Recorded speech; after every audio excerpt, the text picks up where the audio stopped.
Yo, yo, yo. Hello. Hello, everybody. On today's show, we discuss pictures of elves in skirt as they bear all in public. We chat about whether Games Workshop know Sweet FA or if they have a Q.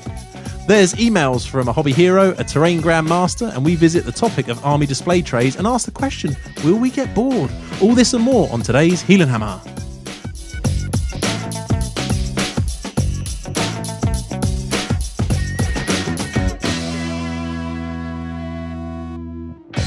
And it's time for the show. Hello, everybody, and welcome to Heelanhammer. I'm joined by the man himself, Wayne Kemp. How's it going? Hello. Wow. Really good. Happy.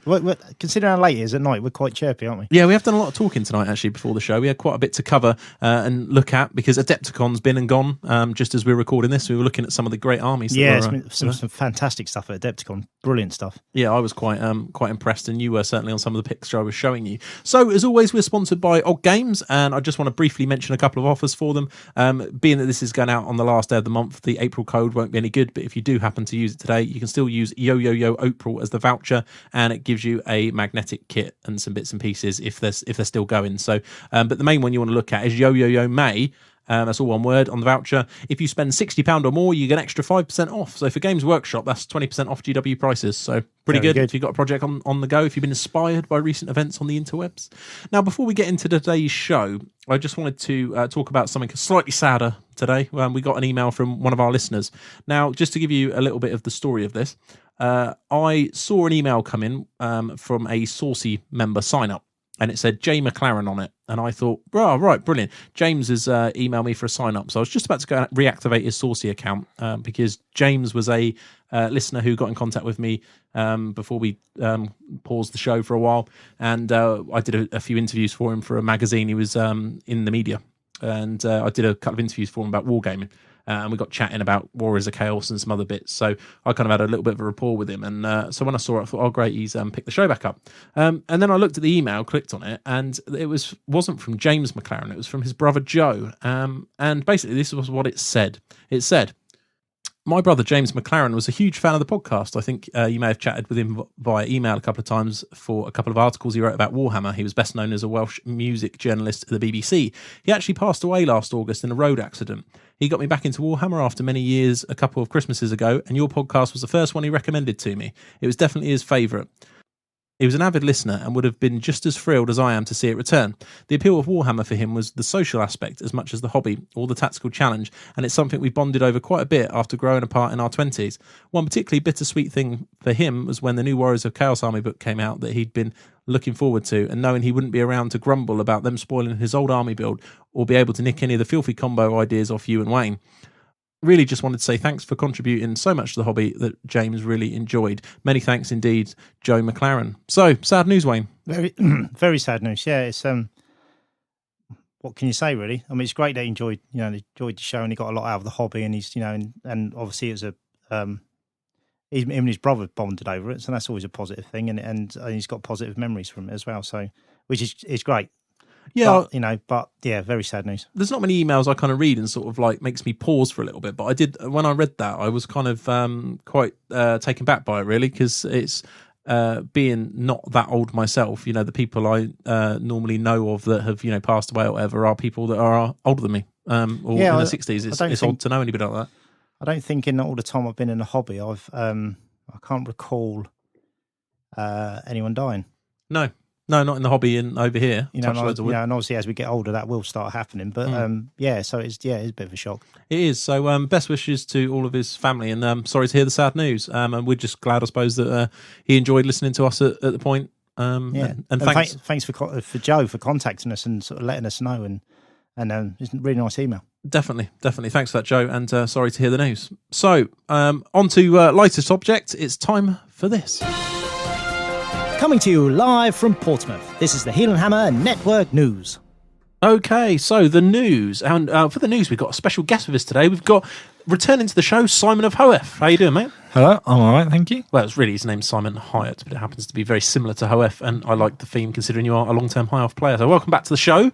You've been on many before, and regular listeners of the Saucy will have heard your dulcet tones before, and I'm sure with the new release of High Elves, which is exactly what we're going to be talking about, you're going to be on again. I'm sure we'll be calling on you as our local expert.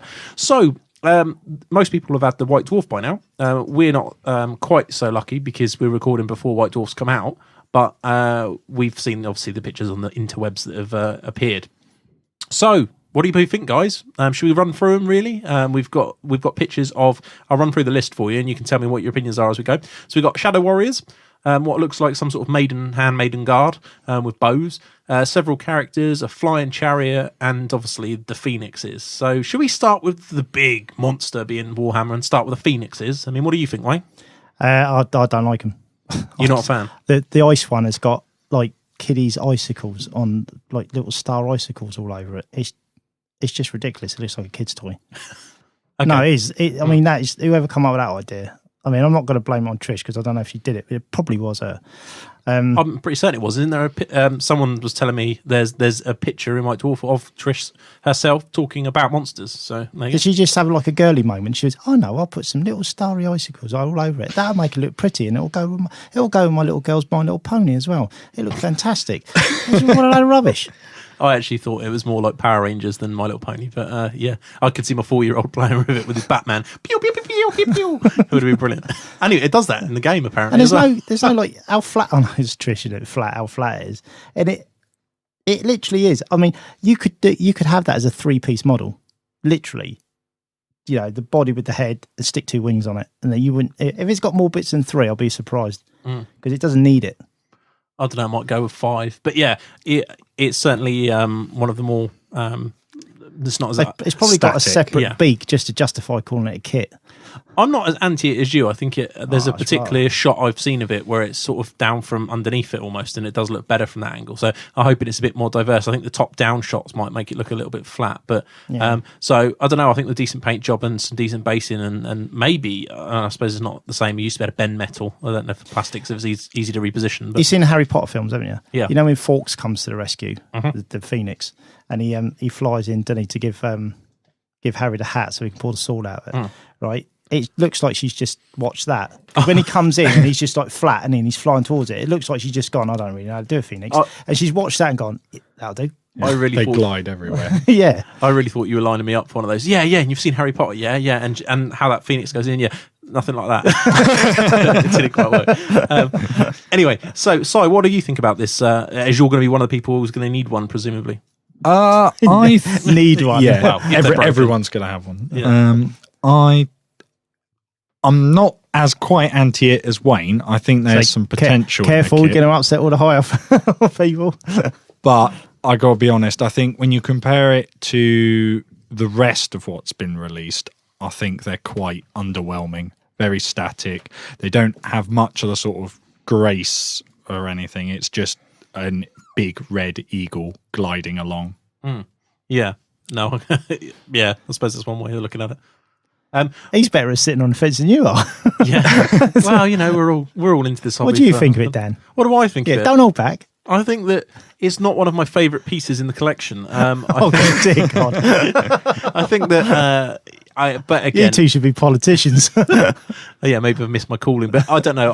I'll tell you what it is. I don't like to come out on a podcast and go, "This is rubbish," because then I inevitably see it done well later on and think, actually, it's not as bad as it looks. I think the problem is I'm not massively keen on the paint job, which always really, as a visual piece, influences my decision on it. So I'm going to withhold my decision until I've seen one built.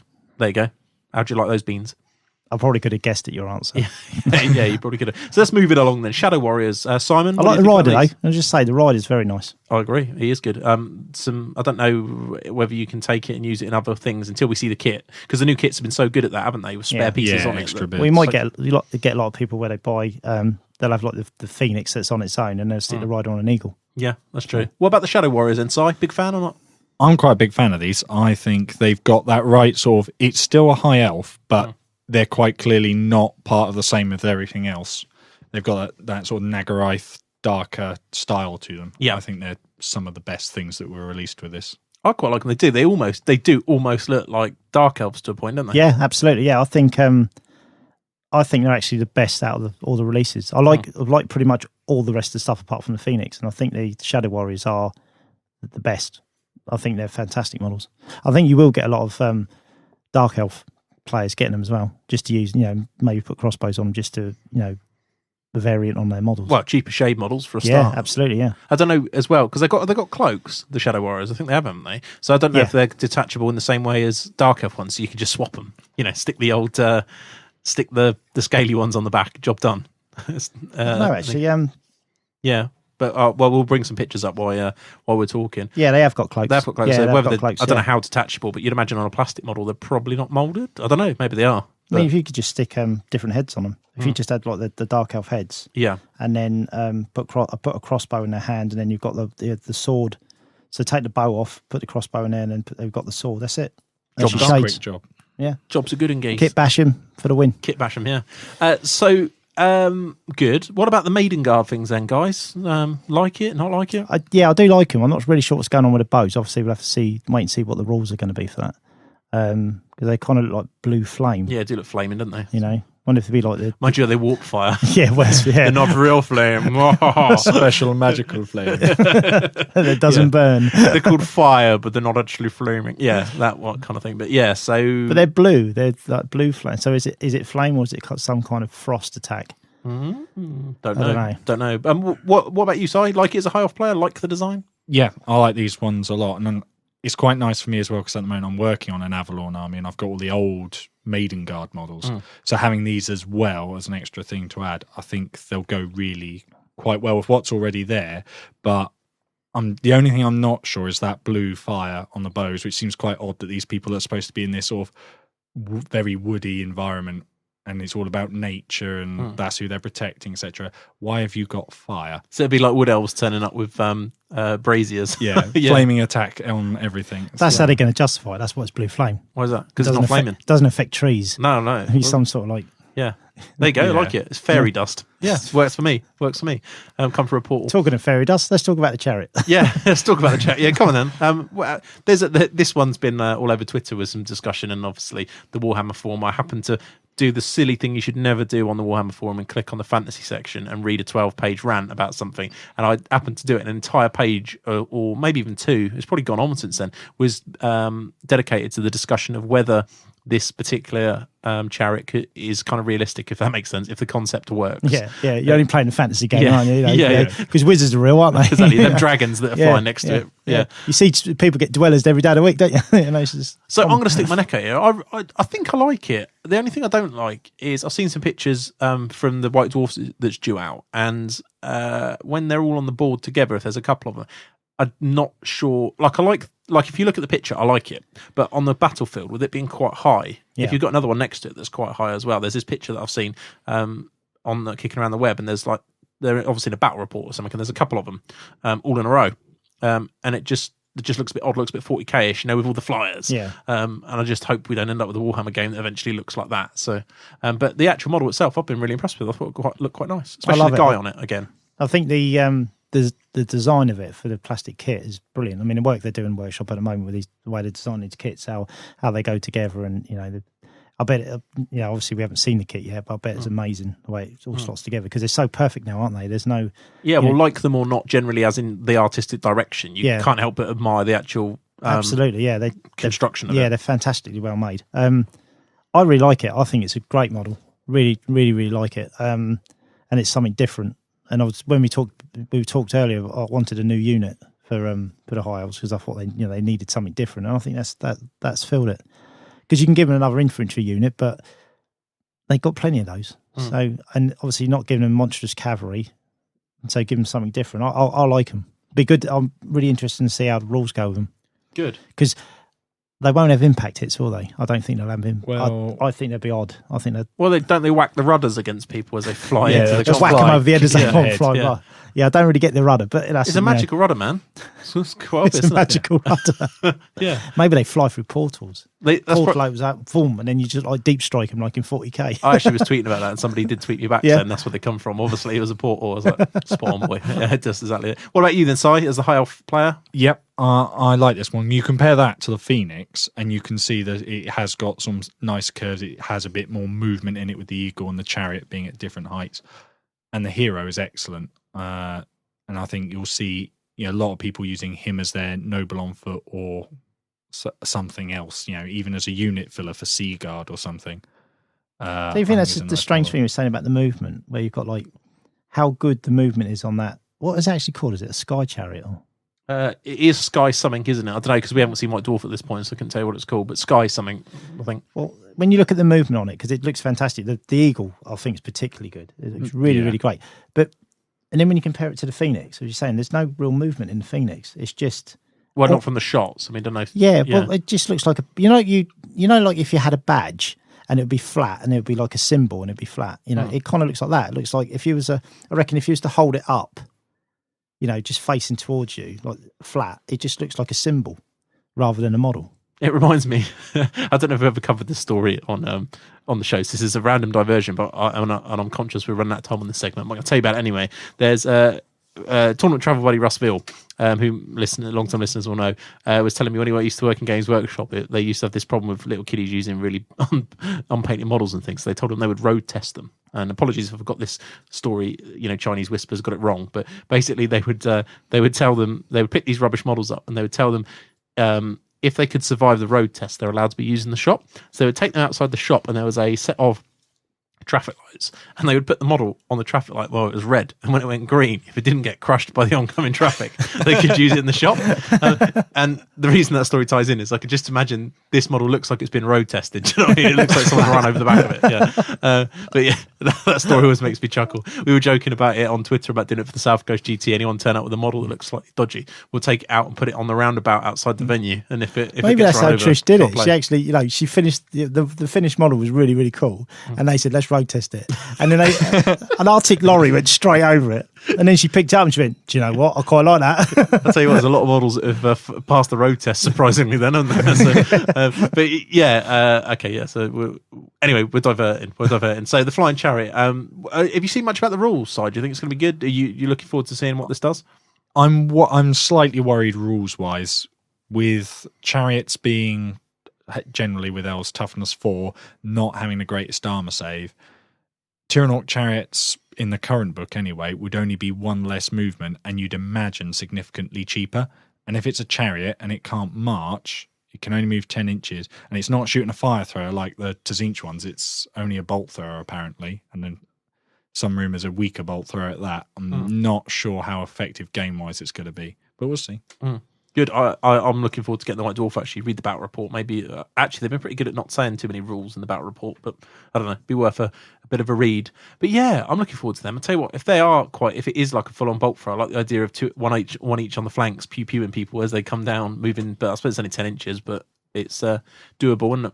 It is doable. I wonder if it's going to, they've got like a ward save, because obviously that, the chariot itself is floating, so it's obviously magical in some respect. Something like that would give it the edge, and a lot actually probably depends on how expensive bolt throwers are as a comparison, what bolt throwers and Tyrannoks cost. Yeah, see, the rumour is that bolt throwers have gone down to 70 points from what War Series is saying, and if that's true, the chariot's going to have to be reasonably priced to be competitive against that, isn't it? So I reckon they might have a ward save then, because I mean, if you go on like armor saves in general for apart from like Silver Helms and Dragon Princes, they haven't got great armor saves, have they? No. And that chariot doesn't look heavily armored as such, and obviously the Eagle hasn't got any armor on him. And so I reckon it will be a small armor save and a small ward save, maybe sort of like a 5-up armor and 5-up ward. Let's hope it is appropriately costed, because I think it makes the army a bit more dynamic in terms of centerpieces from a painting perspective. So, yeah, definitely. Yeah, it's another one of those things you can add on for sure. So, okay, well, the main high off bits we'll leave for now because we're going to chat about those later. But I just want some end comments,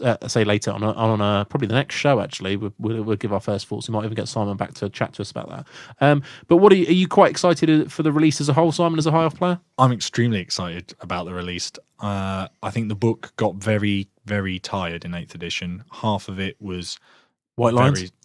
Half of it was White Lions. The other half was Archers, and that was about the only 2 choices that you saw a lot. There was lots of players that were experimenting, but generally those were the choices that dominated. And I think, hopefully, they've gone a long way to addressing that. And if they have, it'll be fantastic. Good. Well, let's hope for some sort of demon treatment, because we're all, not the whole world, but a lot of people who in the know are loving the demon book at the minute for the variety and different demon builds. Book's great. I mean, we were talking about the comp after. I mean, we probably won't mention it much in this show, but the South, because other podcasts will, and you'll be bored of it. But we've just finished running the South Coast GT, which you attended last weekend as we're recording, and we're already talking about the comp and whether we do demons. And at the minute, there's no comp still for demons because we just can't see where we'd want it in that pack. So it's one of those things of there's lots of things that contribute to the book being good, but there's not that particular thing. Okay, skull cannons maybe, but even then, the rest of the army it does kind of work with. Well, I quite liked. I was watching quite a few of the demon games. I don't want to get into this too much because I'm conscious of time, but I watched quite a few of the games, and the two skill cannons, as they're being banded around as being, just look like they complemented the army. They look like a bit of like the Empire army. You wouldn't take the two cannons off the Empire player. It's part and parcel of how the army works, and how that army seems to work now with a bit more magic. The rain, it looks like a bit more defensively. You can kind of sit off, see what happens, and then you've got these units that are quite manoeuvrable in places. And I don't know. I think actually the demons quite do fancy it all playing it, but because you can play. Because I've had a few games with them now, and you can be quite aggressive with them as well. I found you can pretty much they suit any play style. They do. There's not many armies that can do that. Actually, there's not many books you can say that anyone can pick up and enjoy it. It will suit whatever play style you've got. It will. And finally, just because we are pushing time on this segment, the FAQs. Games Workshop released the FAQs this week. The main one of interest for me was that they did a Storm of Magic one, which we forget because we don't really play Storm of Magic much, but kudos to Games Workshop. They did get themselves out on a limb and put the FAQ out. There was some main points overrun. They stopped you in the last FAQ from overrunning when something crumbled or was unbreakable. Yeah. That's now been reversed, which is great. Apparently, you can use there's a dispute over whether you can use the General's leadership for Spirit Liege. The Demons of Chaos, the Reign of Chaos, has been cleared up finally, so that it definitely affects all enemy units on the I think it's 789 result. Yep. Which is great. And we got a lot of stick over that at the South Coast. So I'm glad that was ruled in our favour. You can't kill and blow riders that you could previously that were say hero levels on a dragon or something. Yep. Monstrous cavalry, that kind of stuff, because apparently it changes their unit type, which kind of makes sense in the grand scheme of things. And no auto wounds anymore. So they've errated it a 1 always fails, which I know you were happy about, Wayne, weren't you? So generally pretty good. The only thing I suppose is a concern. Are you guys happy with the frequency at which these are coming out? Do you think that the fact that they keep changing and turning and you turning causes players a problem or not?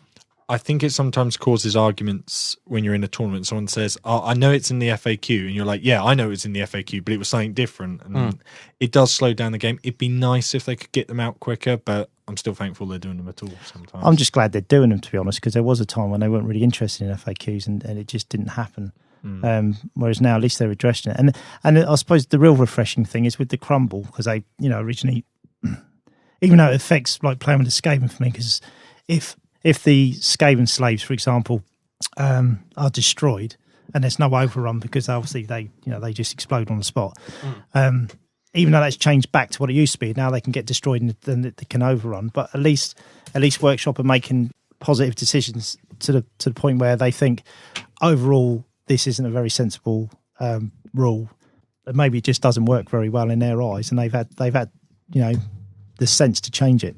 Yeah, no, I agree with you. I think that's a pretty good point. So I think the main thing is that can be frustrating is the whole version changes, because you could play a tournament last weekend and you couldn't overrun crumble, and unless you really keep up to date with it, you just wouldn't know, would you? Especially if you built your army around that. Well, if I hadn't told you, for example, you wouldn't know, would you? You've been down the club, someone charges your slaves, kills it, and you're like, overruns. No, you can't overrun. And they're like, yeah, I can, look. And you go, no, look on the FAQs, and you can't find it. Yeah, I've just set a charge up, obviously playing with that in mind. Because it doesn't say as well about the reversal. They've just redone the question. So you'd be like, no, and they're like, well, you must have read it wrong. You're like, no, I swear to you, last week it said you couldn't. But no. There's a whole thing of taking smaller units of slaves. You could take like 20s of slaves, watch them get battered in one turn, but then obviously whatever's fighting is there free for you to then play aggressive. Say like they'd work great with my rat ogres, because then at least I'd get the charge. And like with the storm vermin, if I had the big block of storm vermin and stuff like that. But now that's been taken away. It's not the ideal solution for me, but I can see why they've done it. Definitely. Well, fair play to Games Workshop for getting them out anyway. So I think that pretty much wraps up our news. So let's move on. Hey, gang. You're listening to Heelanhammer. It's pretty good. So, Wayne, the main topic of the day. Today, we're going to talk a little bit about hobby room setups. There's a bit of a hobby one, this particular topic. And this is all about how we go about painting, modelling, the rest of it, and what we use. So, how do you have your area set up then, Wayne? Where do you paint first? I've got 3 areas that I paint. I've got my actual hobby room at home where I've got the table set up. I've got all my drawers down one side, which I've got various putties, glues, brushes, files, knives, everything you need. And then I've got these magnetic. I got them from IKEA actually. They're like magnetic. Storage boxes. Yeah, spice holders. They're basically metal boxes with big magnets on the back, and then you get these metal strips. So you screw them to the wall, and then they magnetise onto these strips. And I've got all my basing materials into them, because in drawers, basing materials, if you've got a lot of different stuff, it takes up quite a lot of room. So they're actually on the walls, and I can just pick out what I need. Because sometimes when you collect a lot of stuff, you kind of forget what you've got.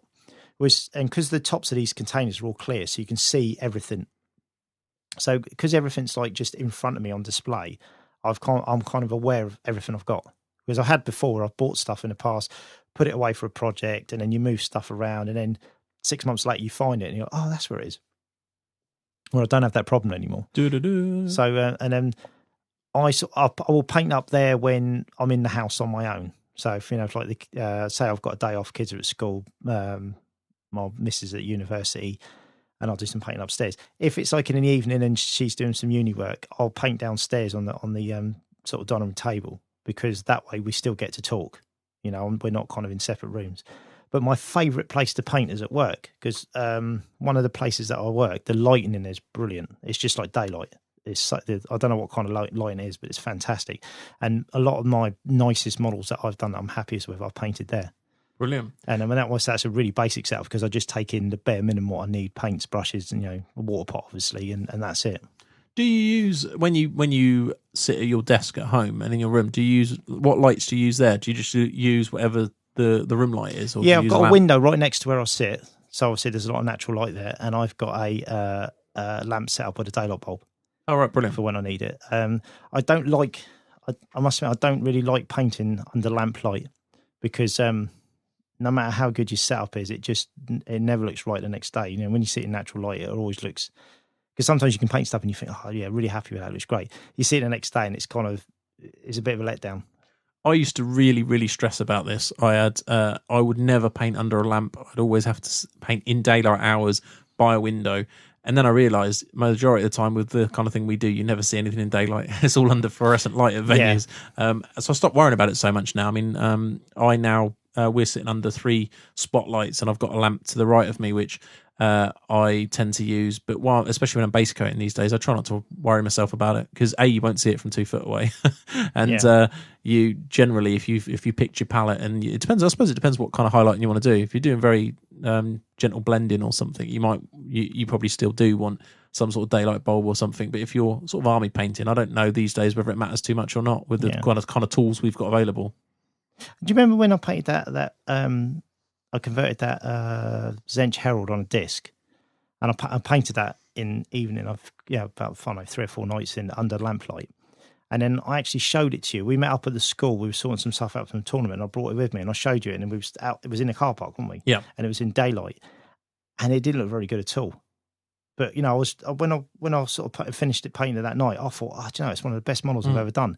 And then when I brought it to you and I showed it to you, when I was looking at it as well, I was thinking, I wouldn't say it's rubbish, but it just wasn't anywhere near what I thought it was the night before. Yeah, because obviously all that natural light hitting it. Yeah, and you could see like the blending wasn't as good, and it really just show up how it's just the whole perception of it's completely different. Yeah, it does. It does. Daylight does show that up. So when you're painting, how do you lay your desk out? Do you use kitchen roll? Do you have newspaper first off? There's old school one. No. No. Well, I do.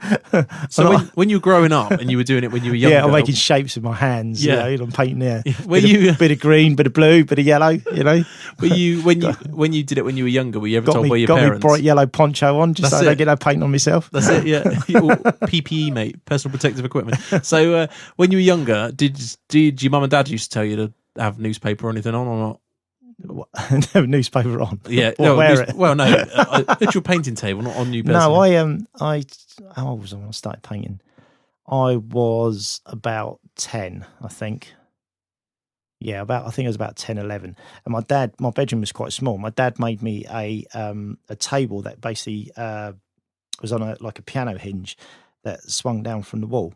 It was on these like 2 chains. So I had to pack my paints away every time. And then I had this stool with it. So I had to be really neat and tidy then because it would only take, so many paints and stuff like that. But no, there was never, it was just get on and do it. And I've always been pretty, neat and tidy anyway when it comes. Say I'm neat and tidy. I don't spill stuff. I hardly ever spill stuff. I don't really make a mess. I never had any accidents with stuff. Saying that, if you saw my painting desk now, every now and again, like everyone does, you have a complete clear out and you clear everything off and you put stuff away and everything looks brilliant and you want it to stay that way. And then within probably 2 days, the area that I've got to paint on is probably about 6 inches square. Yeah, sounds about right. Stuff, especially when I'm converting, because I tend to get everything out and I'm chopping bits and put bits to the side and then cutting this bit off and cutting that bit off, and then gradually the table gets, the space, and it gets smaller and smaller and smaller and smaller, and then you kind of, I work to the point where I have to clear the table because there's no space left. There's no room to do anything, So even though I know where it's like organised chaos, even though I know where everything is and what exactly I'm doing, I mean, if you came and sort of saw my table, like, whoa, what's going on? It does look a mess.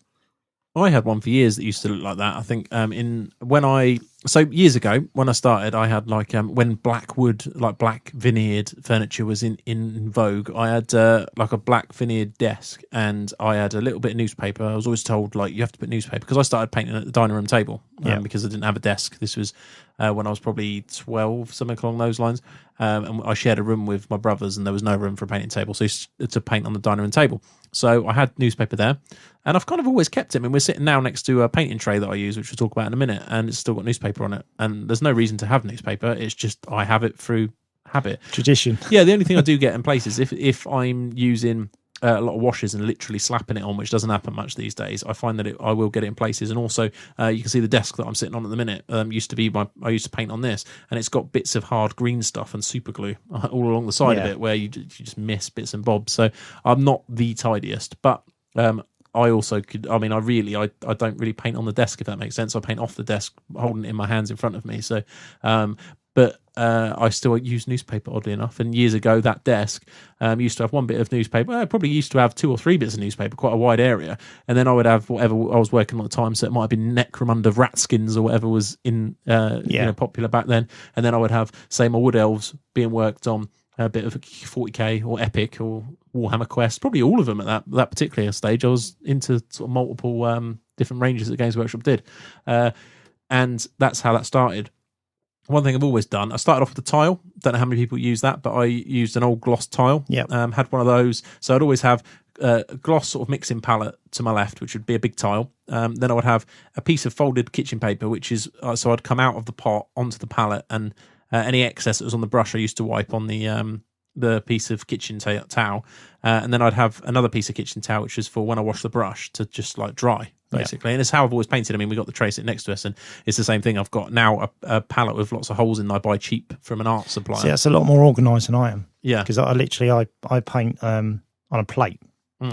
I just keep, say, like we change our crockery or something, I just keep old plates and stuff, and they obviously clean off, last for ages. But I don't use the kitchen towel thing to absorb the paint. I just literally roll the brush out until I'm happy with the amount of paint on the brush from the plate, and then that's how I do it from now. Yeah, I think you just get into a habit of how you paint. Yeah. Like the whole thing when you first tell people like to if you want to blend, thin the paint down, keep thinning the paint down until you get. And a lot of people do paint straight from the pot. They kind of like, it's like a wow moment. It's like, and then they try it, and you can see the disbelief in it. I did it when I first started painting. Someone said to me, "Thin the paint down." I was like, "Really?" And then the first time you do it, it's like, that's amazing. Yeah. I mean, I still do now. We've had this discussion. I've talked to people who bosh armies together in no time, and they're like, "You do what?" And I'm like, "Yeah, everything's 2 thin coats." And they're like, "Hey, foundation paints, dude. Where have you been?" And I'm like, "Yeah, I use them. I still thin them." It's something to do with the control. I like the kind of the. I don't like really thick paint. No, I don't. I can't do it. As soon as it's on the brush, I'm kind of like, ugh. I actually find it slows me down because I'm so trying to say draw it. Say you got a thin strap. That slight bit of fluidity with paint, I find much easier with my hand just to steady a line across it. Yeah, definitely. I mean, if anyone's ever seen my Lizard Men, every individual scale had lines painted on it. so I got reasonably good at painting lines. Yeah. So now if I paint straps and things, it needs to be watered down. And I'm doing halberdiers that we're sitting next to, and there's so many straps on those. And if I was just painting straight from the pot, it would frustrate me. But I mean, going back to the thing, I will like for this particular example, I will use one brush that's ancient. I've had it for years. It hasn't even got the Games Workshop stuff on it because it's so like rotted with the amount of water it's had on it. And I'll literally take a chunk out of the pot and slap it on my palette.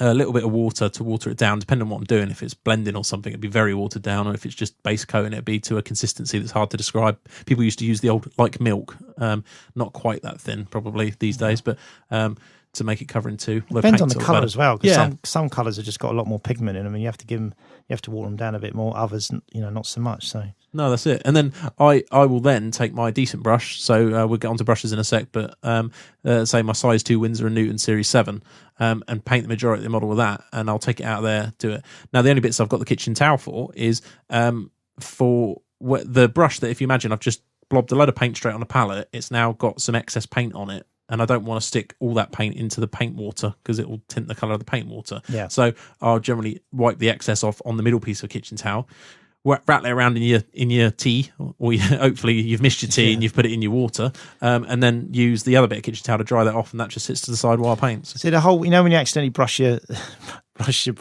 wash your brush off in your tea, but I've done that so many times. It's not really an issue until you do it with metallics, and you got this silver floating on top of your tea. That's not great. Foundation, not good, not good. If you ever tasted that, Have you noticed with the foundation paints, they don't need a lot of thinning. I think the consistency of them's a lot better than work. They're the ones I thin the most, but then I'm just a bit weird. The workshop, have you used the new workshop paints? Yeah. I think they're awful. They're so thick. I just don't like them at all. I've been using them on some like commission work I've been doing, and it's just no. And I hate the pots. The pots are rubbish.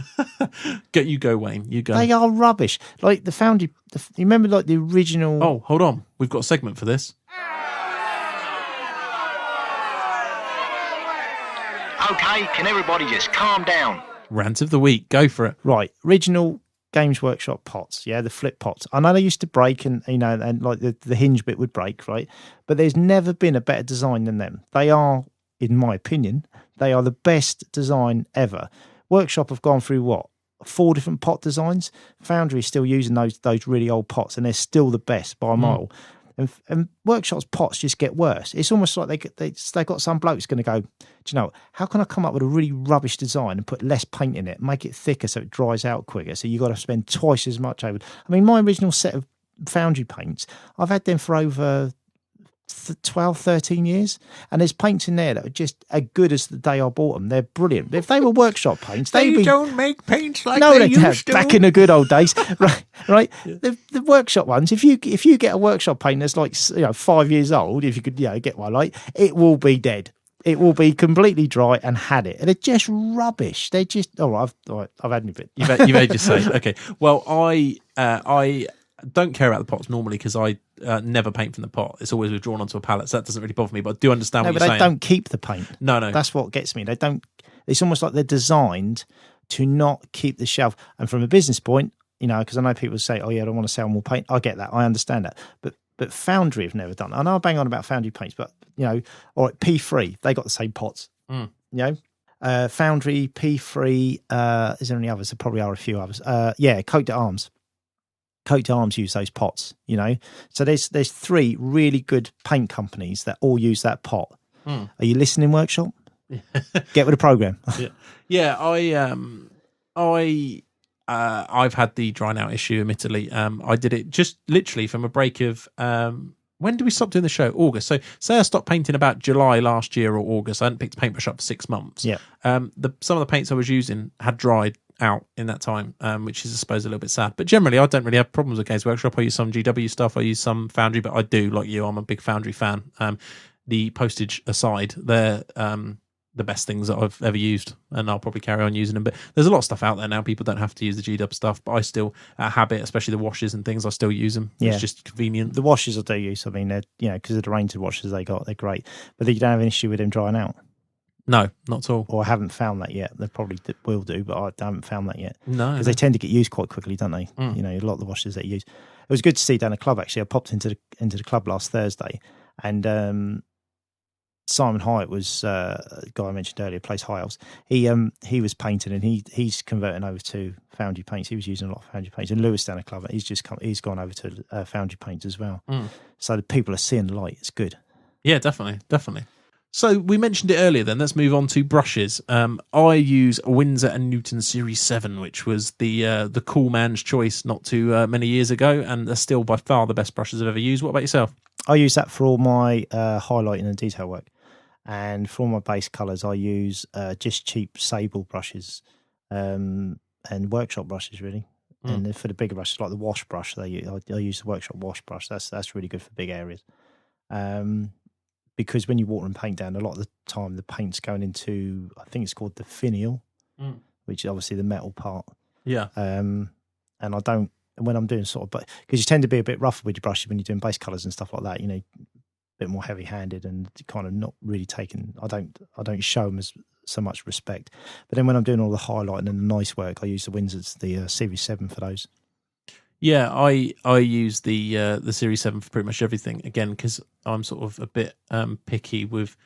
I don't know. I get really, really frustrated if there's one tiny bristle out of place when I'm trying to paint. And those Series 7s, the size 2 especially, is a big old brush, and you can cover areas fast with it. But the point on it's fantastic. Yeah. I mean, I'm painting those Empire Halberdiers, and I'm painting all the straps and everything in a Series 2.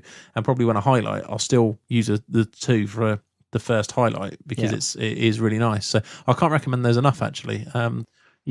Yeah, they are. They're particularly excellent brushes.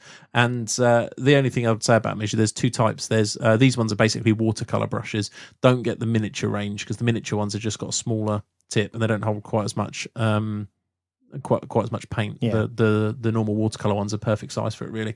And they're actually, when you've been used to using Games Workshop brushes, they do look slightly bigger. You think, oh, these are big brushes, but they're not when you start using them. Yeah, the point is excellent. The point is finer, but because they're hand tied. I don't know how they do it, but they, each individual brush is hand tied. But because of the shape of the brush, so it kind of goes wider than say a workshop brush, but then goes into a finer point. That's when you water the paint down, it holds the paint better, so you can actually paint for longer. So you got the best of both worlds, really. Yeah, I've been massively impressed with them. And I think Games Workshop had a range a while ago that was actually sort of rebranded Games Workshop Master Series or something, but I think they were Winsor and Newtons of some sort. So yeah, really good set if you're interested in just having a better feel to your brush. There's nothing wrong with Games Workshop brushes, and as you say, you use them a lot, and I used them for years, but yeah, I would don't never just go use back. those. I use I think I've got some, I think it's Expo. They got Expo Sable brushes, and for a lot of the sort of basic stuff that I use, they're fine because they're just cheap. I'll get through them pretty quickly, but then I'll just save the Winsor. I mean, Winsor and Newton, they are more expensive than a lot of these standard brushes, but in the grand scheme of things, for how long they last and what you use them for, they're not expensive, really. No, I mean, I've been using my current set for well over a year, or on and off and things, but and they'll probably do the whole Empire army that I'm working on at the minute, and then I might think about a fresh start if I want to do the Empire. But it wouldn't be that they'd be destroyed. I'd just fancy a fresh start. Sometimes it's nice when you get that new brush feel. And as you say, they're not a lot of outlay. I mean, I use a size 1 and 2 for pretty much everything. I have got a 0 and a 0, but I don't think I've ever used the 0, maybe an eye. An eyeball. Yeah, I've got a 0, and I think I've only used that twice. Yeah, I very, very rarely use the 0 unless it's something really hard to get to, or an eye or something like that needs painting. And that's it. But then I've got, like I say, my old faithful brush that I scoop the paint out of. I've got 2 Games Workshop dry brushes because they're quite good. I've got a tank brush, which actually I used to dust models with a lot of the time, but I've got a big tank brush. I don't know. I mean, we've got behind me, I've got a pot full of just random brushes. I know what all of them are. I've got one for dip, one for paint on varnish that doesn't touch a paint pot, so that it's got no paint pigment by accident in it or anything like that. And just one of everything, and you just accumulate them over the years, don't you? So like a little toolbox. So brushes. It's good to know that when you buy a brush, when the whole kind of cost thing. I mean, on average, your Winsor and Newton will last longer than your pot of Games Workshop paint. It will still be going when your pot's dried up. So as long as you look after it. But saying that, usually they dry up. A Games Workshop pot will dry up in 3 weeks, so you expect a brush to last longer than that anyway. You're on one tonight. You're on one. So that's that. So let's talk about other things then. So that's the basic layout of how we paint. What do you use then? Do you have, when you paint, do you listen to TV, listen to podcasts, watch TV? What do you do?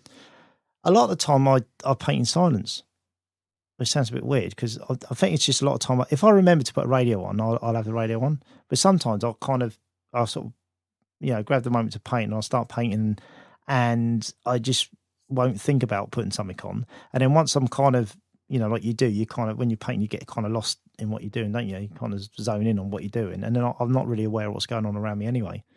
So it doesn't really matter.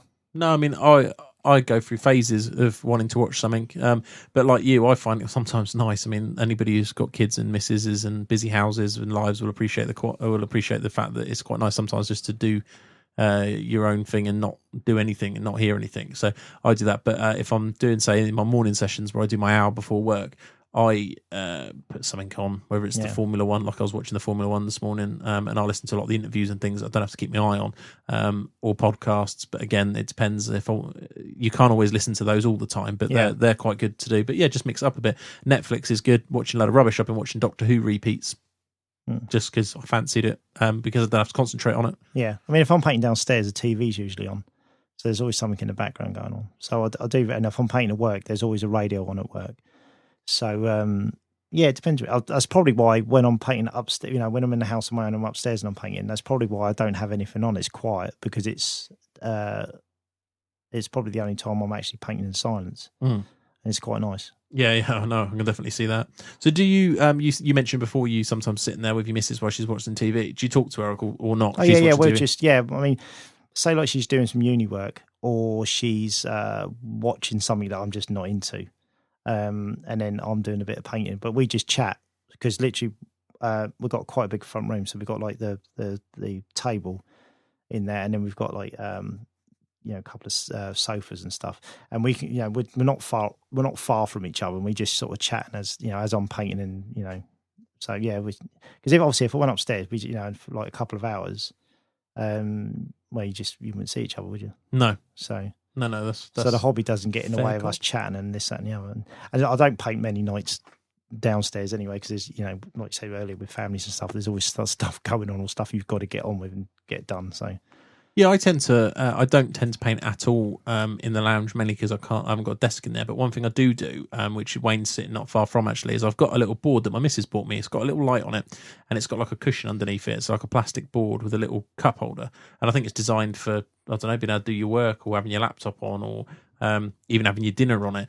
It's like pensioners have for their TV dinners. It's one of those things. Yeah. And I tend to build models, because building models on the sofa is easy. Watch TV with them, build models. Yeah. And I've been building bits of Empire and stuff this weekend. Like if I'm with the kids and they're watching a bit of TV or having their lunch, I can just nip in, do half hour, and leave it on the tray. Just pop it into my office and then pull it back out. So, and I've done that with painting, because I've used my desk a lot for the podcasting, computer games, doing work at home.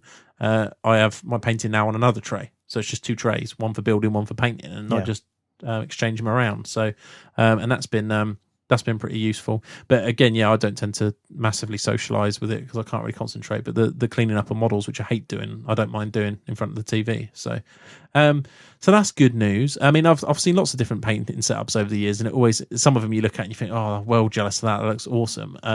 And I think it just depends on what your setup is. You've got people who paint an absolute dire mess, and I couldn't do that. I mean, I've painted in a lot of cluttered painting tables over the years with different half-built projects and different bits that build up. But I wouldn't. Some of these people I see, and it's just an absolute mess everywhere. And I've seen like Ben Johnson this week, who's we've mentioned on the show. Long-term podcast listeners will know he was on previously the Bad Dice podcast. He sent me a picture of his birthday. It was his birthday this week, and he's got a new TV for his, I think it was for his room, and he showed me a picture of a hobby room, and he's got this spare room, and he's got a table, like a rack with all his armies in and things, and then he's just got a really immaculate desk, and it's just got like paints on it, and there's a big LCD TV sort of built into the back of his desk. It's like it's an L-shaped desk, like you get for just work. And his TV is built right in front of where he paints, so he can sit there watching TV while he does it. I mean, he obviously paints. He's an absolute animal, isn't he, with painting? He paints loads. He knocks stuff out really quick, doesn't he? And you look at that and you think, it's a really nice place you'd be happy painting in there. It's like a nice environment and everything else. So eventually one day when I move out of the hood, I'm thinking, I'd love to have a much bigger office than this, where I could have, my office set up. And what would be ideal is a really big room, and you can have, an office, a podcasting area, and a painting thing. Well, that would be massive. The but- ideal room, wouldn't it? If you Yeah. had you could have a permanent gaming table set up, painting area. If it was a big enough room. It'd effectively be an extension, is what I need, Yeah. or a massive garage. Well, in my old place, that's what it was. I had that gaming, the room that I never used. That was like the hobby mecca room that had everything. I'd have a permanent gaming table in it, and then finished it all, and then we sold up, and moved. So it was never got to use it, but that would have been amazing. Yeah. If I'd ever got around to using that room. Mind you, don't need a garden, right? You can extend Yeah, straight. just extend out, yeah, just bin the garden. It's fine. Yeah. But yeah, so I think it very much depends on what you've got around. But well done gaming rooms. I've seen some brilliant ones over the years on the Warhammer forum. You see someone who's got like they've got a custom built wargaming table that's got. I've seen one custom built wargaming table and it's got trays all down the side, like long thin drawers. Yep. And all of them got armies in. So you just pull the tray out and put the army on the there's the board. army, yeah. You know, they've got a big painting desk with multiple lights and TVs and stuff. It just looks amazing. But again, it all comes down to money, time, and space, doesn't it? Yeah, So, but absolutely. unfortunately, we're not quite in that schedule, but that kind of bracket. But it is quite nice to just be able to at least have somewhere. I mean, I'm quite lucky. I've got somewhere that I can just hide all my stuff in, and that's mine to do it. Some people aren't so lucky. So that is good. Now, what about then to finish off this topic, Wayne? What have you got any stories or memories or anything from over the years had at the gaming table? Spilt any paint over the cats, for example, or? I'm trying to think actually. At the time, there's bound to be something. No, I've never spilt. I don't think I've ever dropped a pot of paint.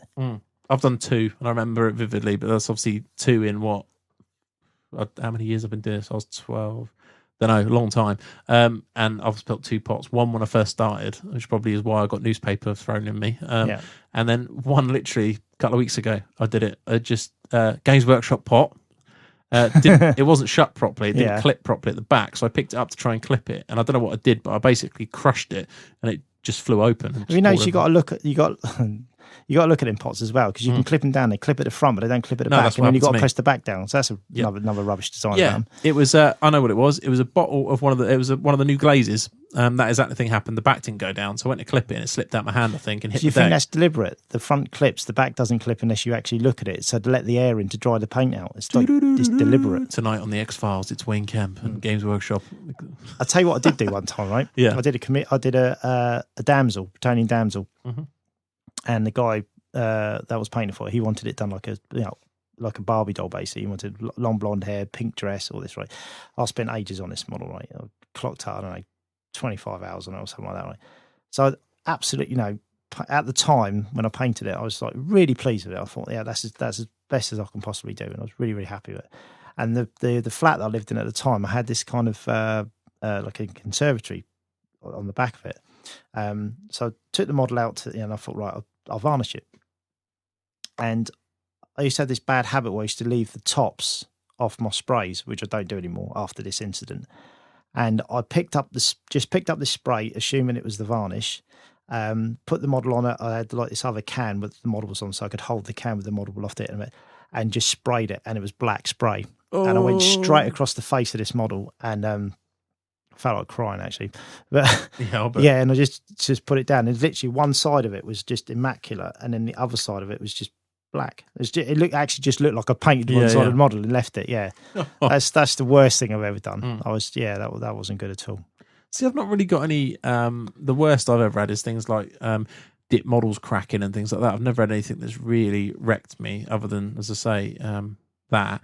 My overriding memories though is just that fun bit of when I remember painting things like rat skins for Necromunda. When you were just doing like 10 models at a time. Yeah, I remember having a great time doing that and really getting involved with Wood Elves when I first started Fantasy. Good memories of really spending some time trying to paint and trying to get better. Back in the day when you purely painting for fun, not because you're trying to get an army finished. And I was thinking about this the other day actually, because I was looking at some of the stuff on the Adepticon pictures and the gaming boards and some of the fantastic armies on display. And then it got me thinking about when I used to do armies. That literally there was never an army planned. It was like, that's a really nice model, I really like that. Or there's a group of models, because obviously back in the day when you used to buy the metal models, you used to get 3 in a pack. So like when Skaven first came out, there were 3 Skaven, £1.50 they were. I remember well, yeah. And it literally was my first Skaven army that I did was purely because I want the range of models that let's say there was like 30 different models they did. I literally just wanted to paint one of each, collect them and paint them. And then suddenly when you got to that stage, you had 30 models. It's like, oh, well, I'll do a flamethrower now. Oh, I'll do there's a couple of characters. At the time, there's a Gracie called Nordoom and the original Frot, the Unclean model. And, right, I'll do those now. And then you start getting this collection and you think, oh, right, well, yeah, I can make a unit out of that. And if I had a couple more to that, I've got some gutter runners. And if I had a couple more to that, and it kind of built from there. So there was never any intention of, originally of, like you didn't write a list like you would now. You write 2,400 point competitive list and now then you go get back the and book, do it. you sit down, you write your list and you start planning out what you're going to paint. And in some respects, it kind of takes a lot of the fun out of it because you're not just sitting down. You know, I can't remember the last time I just sat down with a model that I really wanted to paint with no thinking of how it was going to fit into one of my armies. It was just a matter of like, I'm just painting because I want to. And I want to get back to that because I love painting, but I used to really love painting back then. It was really, really enjoyable because there was no schedules, no timelines on anything I had to do. There was no, there's always that kind of like, must get this finished, must get that done, must get this done. It didn't matter. Time didn't matter. It's like if that one model took me 2 weeks, so be it. Didn't matter. I found the biggest impact for me is the amount of models needed now. I just think back to that time that we were talking about where I think about sitting there at home when I was, say, 13, 14, maybe a bit older actually at this point, painting 5th edition Wood Elves. Yeah. And painting 6 War Dancers. And that's all I had to paint, one unit of 6 War Dancers, and spending ages on the skin trying to improve my technique because I didn't have a clue what I was doing. Reading White Dwarf, reading the guides around, looking at Mike McVeigh's stuff, trying to work that out. Now, of course, you wouldn't do that. You'd sit, as I am, trying to paint 40 halberdiers. And it's just like... You think 20-man units were... almost unheard of. You just very rarely painted them, did you? Yeah, the 20-man units was exactly. That was kind of that was a large unit, 20 men. And now it kind of like most people went. You wouldn't even think of just painting 20 models because very rarely. It's just not enough. Even a Dark Elf player probably painting 25 spears, wouldn't they? So at least. It's changing times, and I think that's the biggest impact. But yeah, good memories on the painting desk, Wayne. Yeah. Anything else you want to say on your painting setup at all? No, only that. I wish I could use it more. Yeah, I think most people would. It'd be great to get some more time in there. Definitely.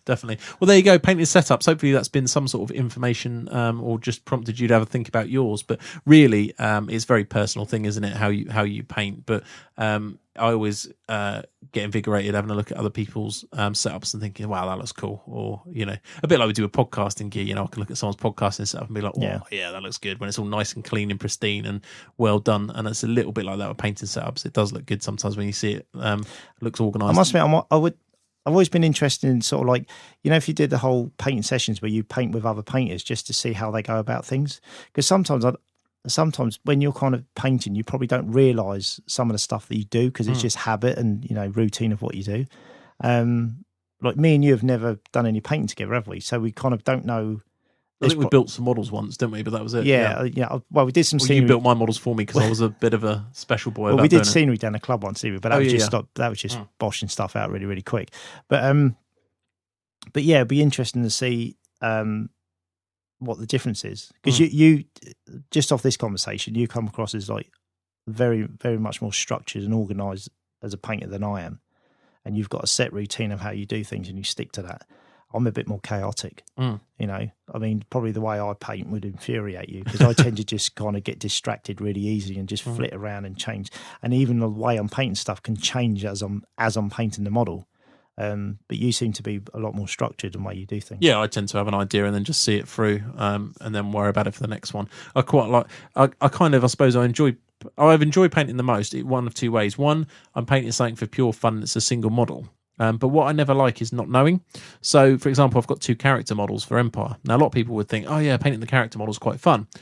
I do, but I know that I'm going to have to actually make some choices as to what colour I've got to paint them and how I'm going to do this. And I don't want to make that choice. Whereas if I paint 40 halberdiers, I know when I sit down, I already know how these go. I know the colour scheme. I've just got to apply it, paint by numbers, and just do it. And I don't have to concentrate on it. And sometimes it depends what kind of mood I'm in, I think. So, it very, very much depends on what kind of mood I'm in. So, yeah, painting, all round good, fun times. Yes. Oi, Muppet! And we're back. So we're joined once again by Simon, who had to pop out briefly during that last chat. So Simon, just quickly, I know you heard the end of the conversation, but what did you? How do you paint? I mean, what's your sort of setup these days? I've got just a sort of white kitchen tray, which I put whatever I'm working on at the time and the colours that I'm working on at the time. And that's what I use as my sort of painting hour. So I usually do it between 9 and 10 in the evening and just keep working on that little project, chipping away. And then all the other paints are just keep in a box. Good. Yeah. And how do you work army-wise? Did you just have one thing on the tray at a time and just, like you say, chip away? Or do you try and do a bit of whatever you fancy? I try to vary what I'm painting. So I'll very, very rarely paint a whole unit in one go. It's like at the moment I know I've got a Phoenix Guard that's just being finished, 2 Hand Maidens going, and a White Line, just to try and, even though it's all L's, just try and break it up and help prevent a bit of boredom. No, it's very psychological, isn't it, painting? Because you've got, there's still 4 infantry models and they're all high elves, but because they're, in your mind they're different, so it doesn't seem such a, you've had this, Dan, haven't you, when you're trying to paint 40 slaves or something, when you was doing the Skaven. And the idea of painting those 40 in one crack is just, it's a bit soul destroying, No, it is. I've got behind you. I've got 40 halberdiers I've been trying to do. Listeners will know for weeks. And as we'll chat about later, they've now made it on that tray and they're staying there for a bit. Well, I do 5 nights and then I go back and do the carry on again. I think that might be the way forward, because it is soul destroying, isn't it, really, trying to do all those. So, no, good. Okay, well, let's move on to the next segment. I just sort of asked you why you were here. Sorry, before we do, what brushes do you use out of interest? Winston Newton Series 7. Another glowing Series 7. There's not many hard. And what's your favourite paint? The Foundry Paint Series. Hey, oh, yeah. You can come again. Okay, on to the next segment. Okay, Oi Muppet for this week. This one is going to be so simple to veteran players, but I still catch people out in tournaments with this. What we call the bubble placement. So long-term listeners all have heard us refer to the bubble, and that is the radius of 12 inches or 18 inches if you've got a large target general, but generally 12 inches around the general, which is normally accompanied by his best friend, the battle standard bearer. Then they tend to be in a lot of armies standing together in this little bubble. If you imagine anyone who's seen Star Wars, where they've got those Gungan shields and there's this like big bubble around them, it's a little bit like that. That's how I view it when I'm playing. There's this little area of safety, or you'd hope, with most of the rerollable 9s and 10s you can get these days. Doesn't always work out that way. Now, the Oi Muppet, very, very, very simple this week, is make sure that covers the majority of the stuff that you can have. We talked about panic in a couple of shows ago, and the fact that you need to try and minimise it.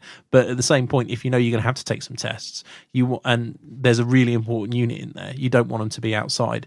I've seen so many people do it. They deploy their army with their intention of putting these units down, and then they'll sloppily put the characters in the front rank because they can't be bothered to move a command model or something because it's too much hassle, and they just go, it's there. And then as a Lizardman player, 12 inches is all you ever used to use because of the charge range of Stegodons. So the amount of times I've sat down and looked at it and thought, I'll just play this cool, that's not 12 inches. I know it's like 12.3 mil or something like that. And then you'll panic a unit and off it goes because it can't have its BSB or something like that. So it's just making sure that your bubble's in the right place, really. Can't be any more simple from that. Have you guys had any occurrences where you've done anything like that over the years? Oh, many, many times. I mean, I'd have to say, that's why I enjoyed using the bell, because it gives you the 18 inches of inspiring presence. Big difference, isn't it? Massive, yeah. Because obviously, because Skaven's a bigger army in general, and I usually use my giant rats on the flanks, and a lot of the time, that's the biggest reason for taking the Master Molder, because obviously he's got an extra pip of leadership, so it takes the unit up to, with full ranks, it takes the leadership up to 9.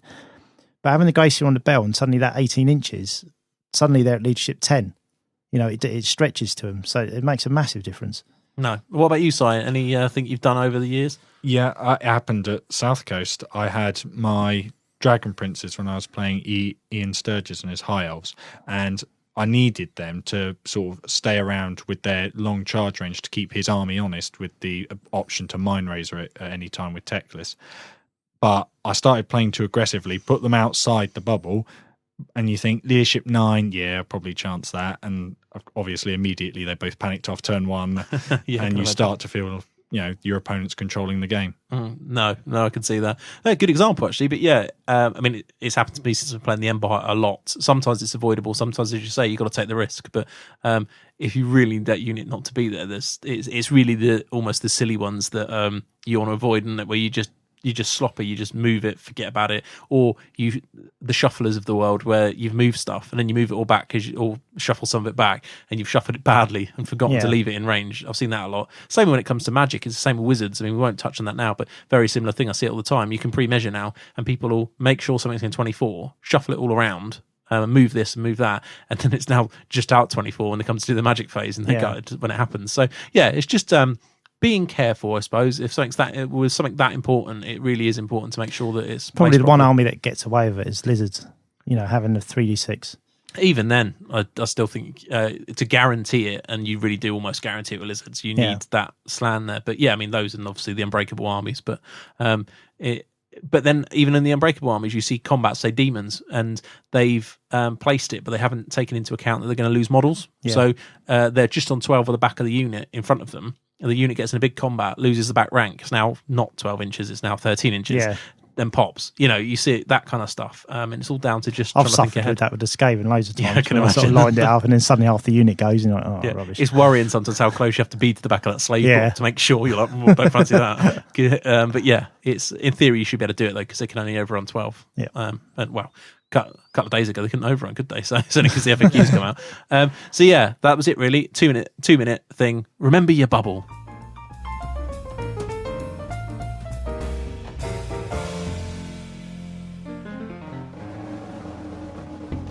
Welcome to the Pin Vice. Okay, so the Pin Vice is a bit of a new one, this one. It's normally going to be about something to do with hobby, whether it be conversions or something like that. And I kind of shoehorn this in because Adepticon, the sort of biggest US event, has been on this weekend. There's been tons of pictures on Twitter and the like.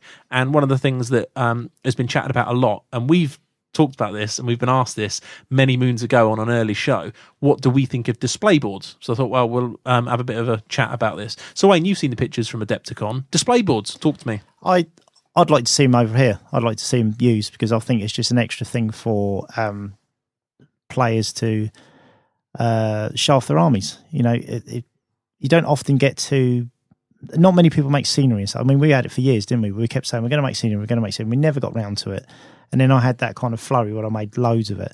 But I just think when the display boards are done really nicely, I mean, you will get the basic ones, but they just paint them brown and put a bit of flock over them. But some of the modelled ones with buildings on them, and and just some of the work that's gone into. Was it the Chaos? There was a Chaos Dwarf on it, Adepticon, and it had a village. The top half of it was a village, and then underground, below it, underground was the Chaos Dwarfs and all the lava. Did you see the site? That was amazing. Apparently, I spoke to Ben Curran on the Bad Dice podcast on his way back, and I'm sure he's telling me that some guy in a little boat, and it's all serene up top, like nothing's going on. But all the effort that went into that guy, it's got nothing to do with the army, nothing at all. It's just for looks, and then you've got it underneath as a display board. But yeah, I particularly like that one. I love all that stuff. I think it's brilliant. Have you seen the pirate ship one? Did you see that, Wayne? No. Did you see it, Si? Yeah, I saw. It was literally a big wooden chest, and I mean, this is going this insane. Is what you told me about. Yeah, I think it looked like it was on a pallet truck from the photos I saw, and he sort of wheels it around, and it's like a big box, and you fold the box open. And the pirate ship is buried in resin for the effect, and it's being like eaten by a kraken, and the army's all over the top of it. But that looked pretty cool. And he had the fluff written up on the back of the flipped up chest. So yeah, it looked great. But some insane stuff. What do you think, Si? I really like them. I'd be worried if they were sort of, if tournaments here adopted it. I think it'd be nice to just, here's a trophy for it in the same sort of way you have have best terrain. Do you mean rather than if you don't have one, you lose points? Yeah. Yeah, so you don't have a token people with the Realm of Battle 12 by 12. Exactly, because at that point you're like, just bring a kitchen tray. Yeah. You're not really impressing anyone. Can you imagine in the UK with all the dipped armies and stuff and just some borderline stuff we see, and then someone turns up probably with an unpainted Realm of Battle. Well, I didn't say it had to be painted. That would be the kind of thing that would happen here. Yeah. But when you see the effects that some people get with them and how much it adds to the look of the army, what's wrong with that? They do look amazing. Well, I took one to Weymouth War a long time ago. Do you remember the Skaven one I had, and it had all the mountains at the back with the tunnels in? Yes. Do you remember that? Yeah. And I took because I'd done quite well in a couple of tournaments painting wise, and I picked up a couple of trophies. But then the army was starting to get a bit sort of dated. Everyone had seen it.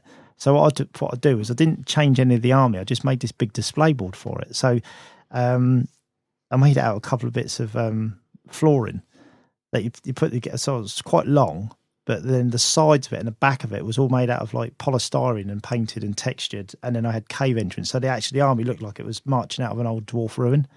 And it made the army look completely different, made it look like a brand new army. Did you take that to America?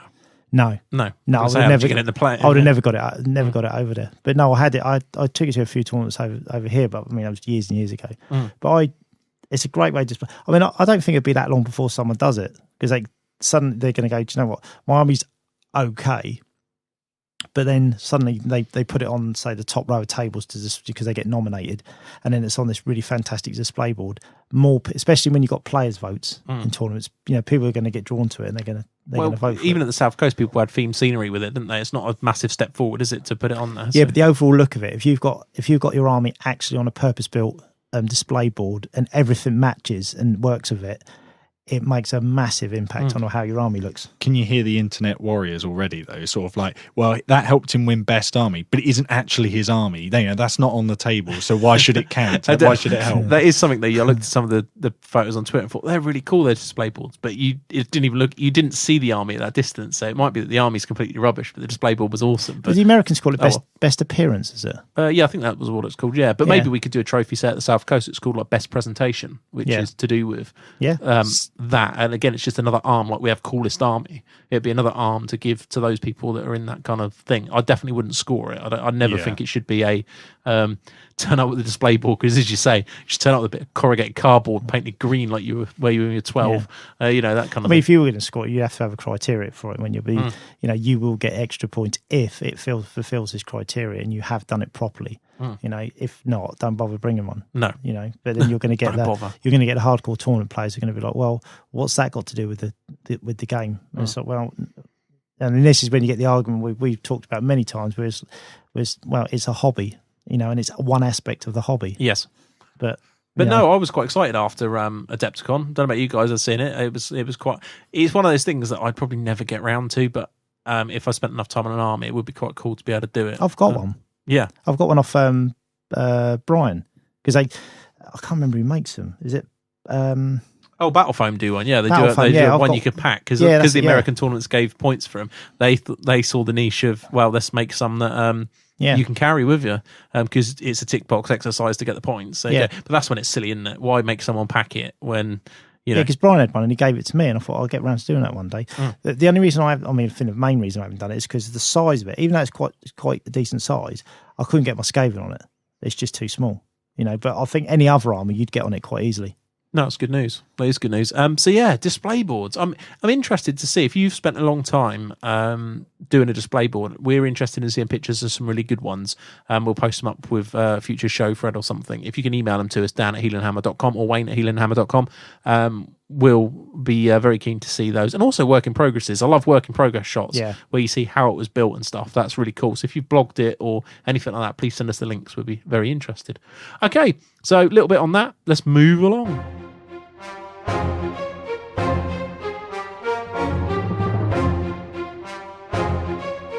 Hobby Hero.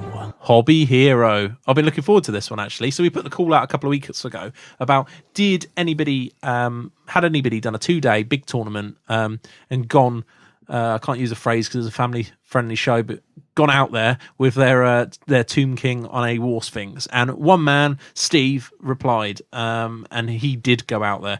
2-player tournament. I'm guessing this is Canada. Is it Quebec City? Is that Canada? Yeah. Sounds like it, doesn't it? Yeah. So Canadian, 54-player, 2,500 points. He took a 6 Monster Mash Tomb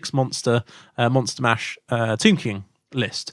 And I've got some links, so I'm going to post the pictures, because he did have some pictures, which was great. Right. And people can ask him questions about how it went. So this is what he had to say. He said the king himself was on a War Sphinx with fiery roar. Do they come with anything else? I don't know. Yeah, but with that upgrade, he was wielding the sword of anti-heroes, Charm Shield, Dragonbane Gem, and the other Trickster's Shard, which I think is quite a cool combo for destroying people's hobbies. Like that one, Si? Yeah, I think that's a good, effective combo, or as effective as a Tomb King on a War Sphinx is going to be. In the context, it was filth. The rest of the list was a level 1 Lich Priest with a feedback scroll, like it, 5 Skeleton Horse Archers, 3 Chariots, 6 Chariots with a Flaming Banner, 10 Skeletons on foot, 3 War Sphinx with Fiery Roar, 2 Necrosphinx, and a Casket of Souls. Sounds pretty hardcore, doesn't Fun. it? Yeah, running that forward. You'd like that, army. Yeah, well, yeah. Push it forward. It'd be awesome. And then take it off. I'm not saying there's no skill involved because there quite clearly is with that type of army. These were Tomb Kings. They're a tricky army to use, aren't they? Especially that build. Yeah, still an army I'd like to revisit along with those fabled orcs and goblins. But the king died to a bloodthirster, 2 Strigoi Ghoulkins, and the other 3 games he survived. Hurrah!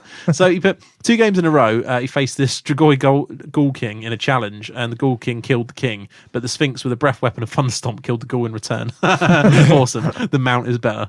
The curse didn't do anything though. I always loved those curse stories. You know, when a king dies and someone fails the thing and dies to the curse. It's like, don't kill my king. First game, he was against a soft Dark Elves list, which he won by massacre. The king supported by the rest, but the Sphinxes did a lot against all their squishy infantry. I can see that, actually. Yeah, that's Toughness the kind 8. of matchup. Yeah. You don't... when again, the game's moved on a bit now, but when there was a lot more infantry around, you probably would have thought this list would have been fairly tasty in the right matchup. I know ETC a couple of years ago, we considered doing something similar when the book came out, because it was all the talk. Second game, he played the new demons, and the king died to a bloodthirster. Well, it's not unheard of, is it? Yeah. And he was left with 1 wound, and then the skill cannons were having a field day and killed all his sphinxes quite easily. Whoa, not good. He doesn't remember his third game. Fair enough. 4th and 5th game were against the VC, which he's mentioned, and the 6th game was against Lizardmen. He struggled because the Slan and the lot of magic, as we know, is kind of a one-man army, and the king killed a couple of mounted Scar veterans before finally crumbling on a charge from the Slan with a Temple Guard. But that's pretty good going, killing a few Scar vets. It's always good.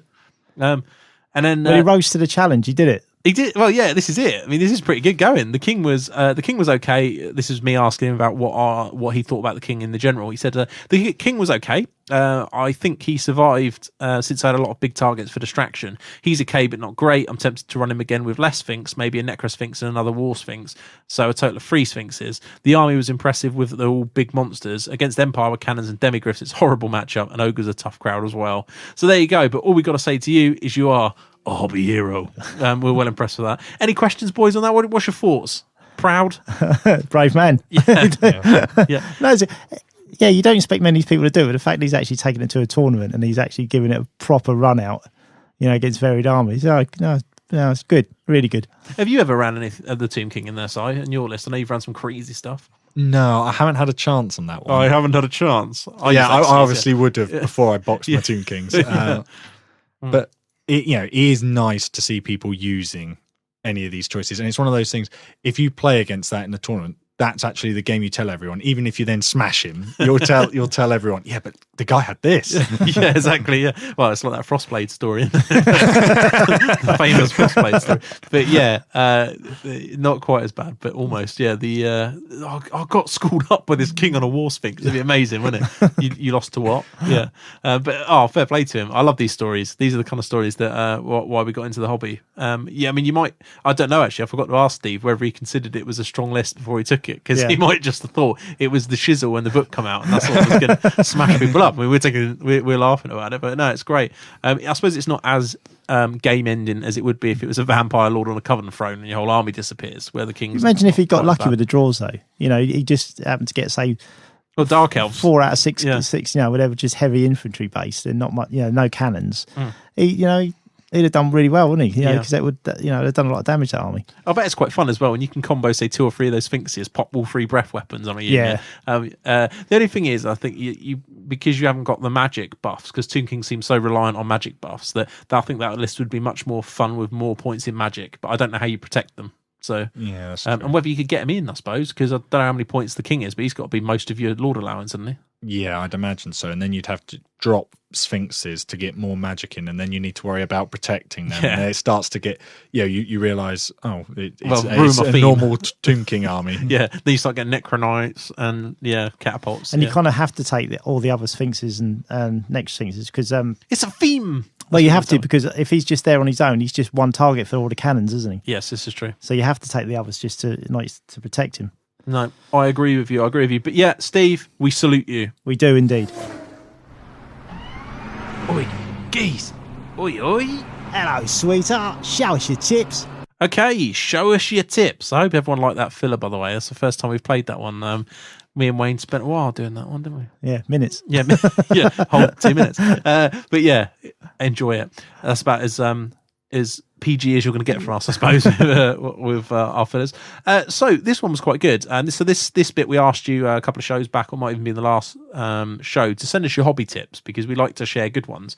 And considering we were on a bit of a terrain, well, Wayne's been on a bit of a terrain thing recently, this one I thought would be good. And this was about building materials. So long-term readers of White Dwarf and long-term hobbyists will know all about foam board, which is, is kind of like a foam sandwich, if you like. It's two thin bits of foam and like a bit of foam. Yeah, it's almost like lacquered foam, isn't it? And from what I understand, this is very similar to it. It's called expanded PVC.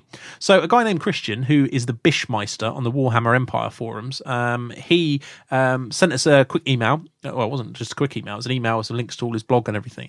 And he's put on there about a great plastic card alternative in expanded PVC. It comes under the brand names of Foamex or 4X. If you have access to a plastic supplier, the non-branded version will be much cheaper.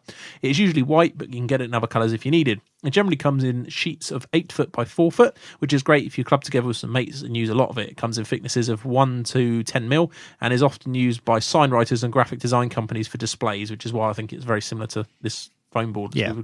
It is easy to cut with a scalpel up to a thickness of 3 mil, 5 mil at a push. For thicker sheets, I use a table circular saw. That's pretty hardcore, though. I use 3 mil to block out a building to create a plastic shape, and then add 2 mil as cladding to create some detail, which we'll talk about how that works in a sec. It can be sanded quite easily, but wear a mask. You can bend it, score it, make patterns in it. It's easily glued with super glue, quicker with a zip kicker. What's that? Oh, super glue catalyst. So what we call mitre bond. Activator. Yep. And holds paint well when lightly sanded. It is essentially a very dense plastic foam with a skin on both sides. It's very easily scored and can scratch if you use rough sandpaper. You use a fine sandpaper on the skin to aid paint adhesion and a rough grade on the edges. Now, so that's the material and the hobby tip. But what was more amazing about this is what Christian did is he sent us a link to his Warhammer Empire forum and blog, and you've seen it, Wayne, haven't you? It's amazing. This man has just made like this tower that is, wow, I don't know, it could be in a Lord of the Rings set. It's it like was that big. Gothic palace cathedral. I don't know, it's everything in one. He's just gone nuts on it, and you've got to have some technical ability to be able to make all those arches, all the corridors. Just he showed his sketches, didn't he? Of like, oh yeah, this is my mock-up, as if it was kind of like the thing you do. Yeah, this is it with dimensions, and then he's built it all, and it's like completely symmetrical. The first picture where you sit at an angle and the sky behind. When I looked at it quickly, I thought, oh, that's the real building, and he's modelling it on that. Because the paint job's awesome. He's done the weathering. I don't know if it's airbrushed. I haven't read the detail yet because we only got this hot off the press, if you like. But the paint job on it, the weathering was brilliant. It did look in that first photo like it was a top of a tower. And then you realise it's the model, and and then obviously you go back on it and you see how he's built it and cut all these arches out and done the extra stonework and just the technical ability as well. A real architect's way about, everything just fits perfectly and goes together great. Must have taken a hell of a lot of planning. And so this foam board, he's used it, I think, the thicker stuff to kind of build, say, the 4 sides of the building, and then he's lined it with strips, a bit like Wayne does with some of his stuff for long-term listeners that have seen the photos when you build things with the from scratch, plastic strips all on it, and then scored them for the sort of the effect, the texture. And when it was painted, it looked amazing, didn't it? So it's absolutely brilliant. I mean, you have to be really into building buildings to go that far of it. But I'll tell you what, read the blog, because you'll just pick up so many tips on how to go about stuff and the new materials. Because I want to try out some of this stuff now. Yeah. Obviously a much smaller scale. But yeah, I definitely want to have a bash at it because it just looks a lot of fun as well. So the tip is expanded PVC, give it a go. It's brilliant for terrain building and general purpose sort of construction on bits and bobs for, say, bases or anything like that. But do check out the this blog. I'll put a link in the on our forum thread. But yeah, Christian the Bishmeister on the Warhammer Empire. Warhammer Empire people must have seen his blog. I mean, it goes on for pages and pages, but really fantastic. And obviously a guy that is loving his empire. So I forgot what the mansion's called now. It's something like the Burgomeister's Mansion or something along those lines. It's called the Burgomeister's Mansion. But it is incredible piece of work. It is. So check that out. That's the kind of thing we are all in this hobby for, isn't it? That kind of wow, this is cool thing. And whilst most tournament gamers wouldn't put the time aside to make something like that, that's not... You imagine actually playing on a table with that in the middle of it. Yeah, we were talking about this. We were sort of comparing it to how we would play it in my house, and it would probably touch the ceiling if it was it's elevated on the thing. Yeah. We were saying if you were talking to each other, we'd have to stand like to the left, to the right a bit to see each other because your view would be blocked. We'd have to talk through the tunnel, like trying to look through the windows. Tunnel in the middle. Right, please. Yeah. Freeze, yeah. Good stuff, that one. But yeah, check that out, guys. Check that out. Okay, on to our final section.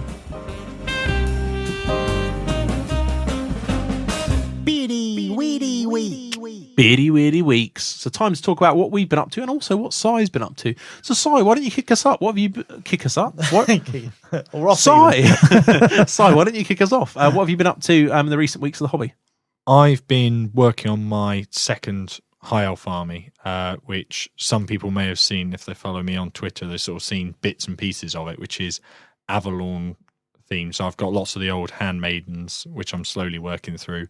I've just started on the Phoenix Guard. I'm just trying to work out the colours because I don't want it to have too much white in it, but then it's sort of like, well, what do you put in place? I'm really enjoying it so far, but it's, slow progress. With work as it is at the moment, I don't get very much time to do hobby, so I'm just sort of squeezing in an hour between 9 and 10 most nights if I can. But really enjoying it. And as the new book gets closer and closer, you sort of feel that enthusiasm building for you to get through it all. Yeah, I can imagine actually. Or is it enthusiasm? Or is it now rushing? That might be why probably. But must get it done. The new stuff's coming out. Yeah. Have you? What's different between the two apart from the theme? Have you improved your painting style? Is it new basing, or is it just sort of an expansion and a better job? It's been a time where I did my first High Elf army, and that was I think it was for the first South Coast. I basically speed painted it in 10 days.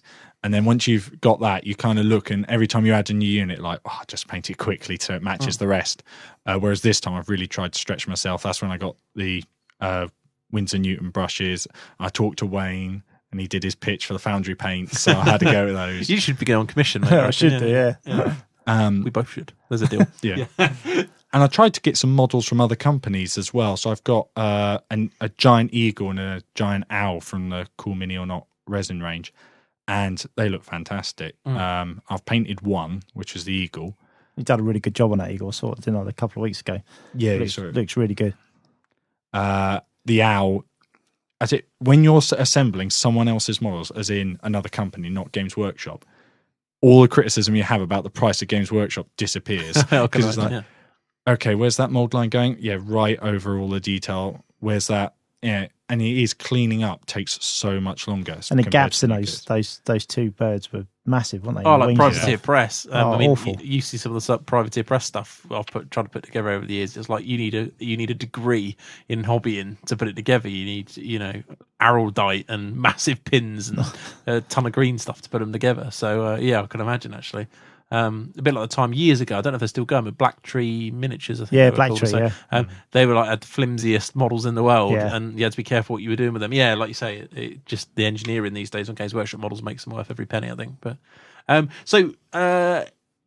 suppose there's not too much to talk to you about at this point because I was going to ask you about your army and how's it going and everything else, but in terms of gameplay, but it's not going to matter, is it now? It's all going to change. It is, and we're going to be hearing from you, I'm sure, when the new book comes out. So exciting times, and also financially straining times. So yes, very financially straining times. And when they showed things like the limited edition army book, you kind of go, I really shouldn't. It's probably a waste. It's just a pretty picture for the cover. As you're handing the money over. As you're handing money and you're saying there's one born every minute and Games Workshop's just rubbing their hands together. I'll tell you what with that though. The book itself, I saw the Demons of Chaos one that Ben Johnson had at South Coast, and it was fantastic. I was like, what's that? And he's like, it's a limited edition book. And it was worth every penny, definitely. Is it because I different? caved and bought the High Elf one. Yeah. Is it different? I mean... Yeah, I know the cover's different. I saw the cover. No, the book's not really different as far as I remember. It's just... no, it might be because I think it's thicker. All right. So I don't know if there's something extra in it. I can't remember. But just the cover itself just looks cool. You don't need any excuse, Wayne. It looks cool. So, that looks cool. I don't know what else you want to say about it. I don't know if I would. I'm not saying that if a Skaven one come out. The Skaven one, you'd be there. Can I have some more, please? It's £100. This is true. It's not like you're not going to use it, is it? So, well worth it. I think I would probably... Oh, I probably am going to do the same. If Lizardmen as rumoured are coming out, I might well be on that. I'm not going to buy any limited edition ones because I quite like all my books looking the same at the moment. So if I buy a limited edition one, then because what I'll do is when the Skaven one eventually comes out, then I'll buy two. Yeah, you getting the 2 special edition books. I could definitely see that actually. You getting 2. Yeah, I get one for the bookcase, so it's all neat and tidy, and the other one for. I suppose it'd be the other way around. You want the normal edition, wouldn't you, to get sort of grubby, and then keep the other one for good. But yeah, keep the other one for the toilet so you can read it. Yeah, I don't know. Yeah, it's one of those things. I really like the digital editions of the book from a playing sense. It's quite cool to be able to just like if you've got the stat set, you can just click on the special rules and it sort of tells you. I'm just not sure from a flicking through perspective. I think the actual book's quite nice. Yeah. So what else have you been up to this week then, Wayne? Commission work, 6 Rat Ogres and A-Bomb, 6 Demigriffs, Illuminarch, 4 Yetis, 2 Gorges, and then I've done I've done that lot, and then what else have I worked on? I've been cleaning up a load of old metal clan rats. Boo! Why boo? Because I thought you were going to do a new army. I honestly thought you were right onto another Skaven list, and I was like, nah, no! Just add into what I've got, because I'm we'll talk about it on another show, but I want to play a completely different Skaven list to what the current internet thing is. And I think with the change in armies, there might be some legs in it. So, so I'm working on that and working on plague drones. I've almost finished 5 plague drones, and I've done 10 Furies. And what else have I done? Quite a busy week, actually. Really? Yeah, just a little bit. That's more than most people paint in 6 months. Yeah. Wait till it gets to mine in a minute, yeah. Saying that, that's the last sort of couple of weeks, really. I'll be honest about it, it's the last couple of weeks. But yeah, it's still a lot to get through. It is. Yeah. Considering I've painted no finished models, I've just carried on plugging away on the halberdiers, trying to paint this Empire list up. And I've actually got to a point now where, talking about what Si was saying earlier, I've just put them to one side, and I'm going to paint some knights for a bit, and then I'll go back to them. It's not that I'm necessarily massively bored, it's just such a tedious job. They've got so many straps and things on there that I just can't be bothered with it. I'll be fine when it's just highlighting, because I can see the model starting to pop and come to life, but all the time it's base coat, and it's just like... I'd love to just get to that highlighting stage, just wave a magic wand and they're just out there, because that's the bit I love. I love the highlighting bit. Yeah, I mean, that I would paint, into the early hours to do if you're enjoying it and you want to do it. Especially with the way I'm doing these Empire. It's really nice, clean, no real, because of all the sharp edges, no real blending, and I love that from a highlight perspective because it suits me. I can just paint lines.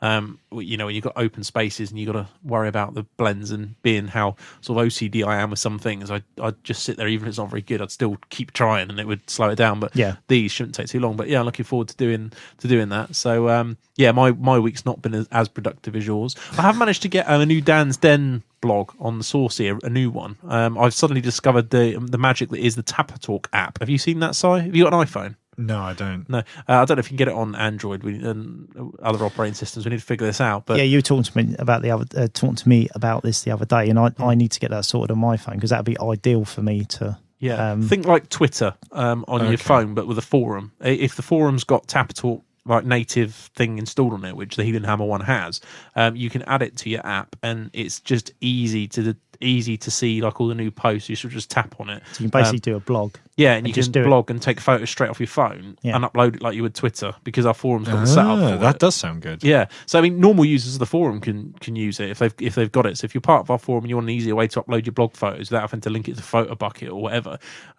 doing it through this app is brilliant. And it's a couple of quid, I think, the app, but well worth it. I mean, Warseer have got, if you go on there on Warseer, you can go on there and that you can add them. I know the Bad Dice podcast, the Tapper Talk native as well. So all those are worth doing. But yeah, really, really easy. So I've just been uploading random pictures. So I uploaded a couple of when we had the Point Hammered boys here. A couple of like my trays, what's on there, what the tester model I did, and all that kind of stuff. You can just do it 2 seconds. Because that would be perfect for when I start my new Skaven army, wouldn't it? Sorry, I mean, add to my old one. Oh, so if anyone's you missed the gag there, Dan. Yeah, you missed it completely. I was too excited about Tapper Talk. But yeah, if any of the listeners are, what have you got? A piece of rubbish. I've got a HTC. HTC, that's it. Yeah, but very soon, in 2 months, I'll have one of those new Galaxy.